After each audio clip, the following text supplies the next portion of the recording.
My junior year of high school, and I was on my way to my first real dance competition, not knowing what to expect and most likely being one of the oldest competitors in my division. This dance school that I'd started just a couple short months previous was known as the #1 competitive dance school in Pittsburgh. If I was going to be in dance, I was starting at the top or not doing it at all. In every aspect, I was a level 9 competitive rhythmic gymnast up to this point.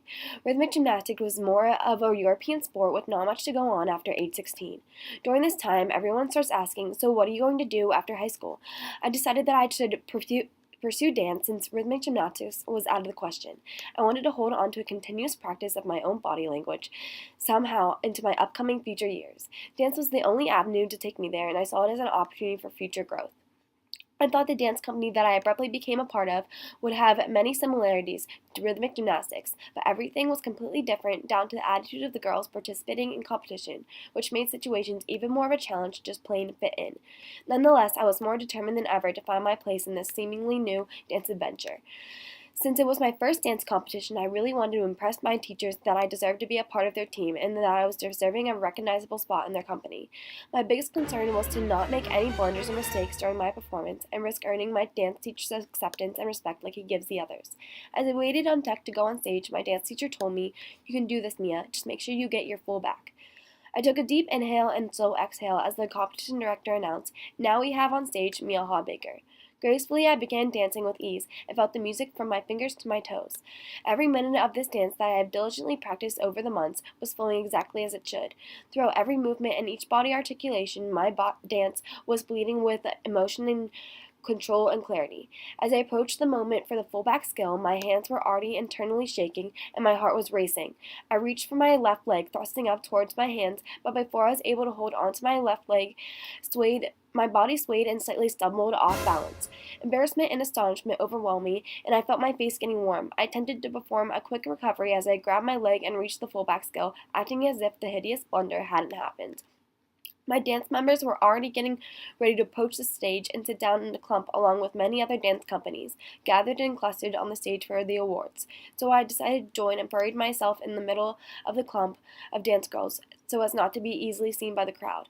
The third place is announced, first in order, and my name is not called. The second place is announced, and my name is not called. The first place is announced, and my name is not called.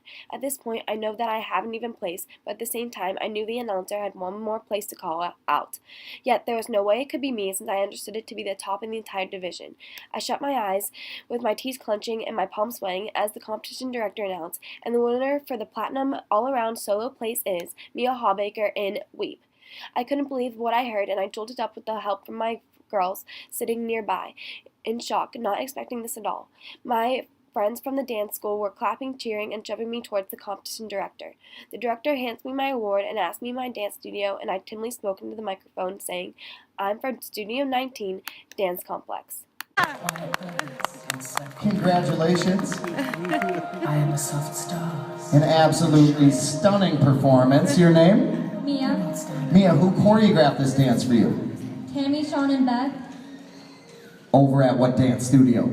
Studio 19 Dance Complex. Studio 19 Dance Complex. Give it for Mia, ladies and gentlemen. Your highest scoring secondary soloist. All right, dancers, big smiles on the count of 3. 1, 2, 3. Give it up for all our high performers. Great job, dancers. In the aftermath, transitioning from rhythmic gymnastics, which I was trained in for the previous 8 years, was what led me to where I am now. I did not sulk in my mistake on the dance stage, but I had learned along the way how to persevere.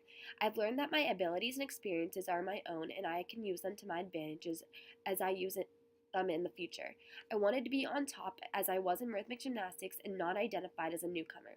I thought I had missed that one chance for recognition, only to discover my life is a series of growth and development and changes built on mistakes and challenges. I believe I began to understand something about myself that day. Our strengths are in the ways in which we are able to restore ourselves when the unexpected surprise or undesirable happen. Mistakes will happen, and I will continue to work through them in many facets of life. I was handed a platinum award that day, as undeserving and foolish as I felt at the time. I realize with or without a spiky, large plastic trophy that I am capable and strong enough to thrust myself into emotional challenges. Mistakes are a part of life, and it is in human nature to make mistakes, but it is the way we learn from those mistakes that help us flourish and grow in life.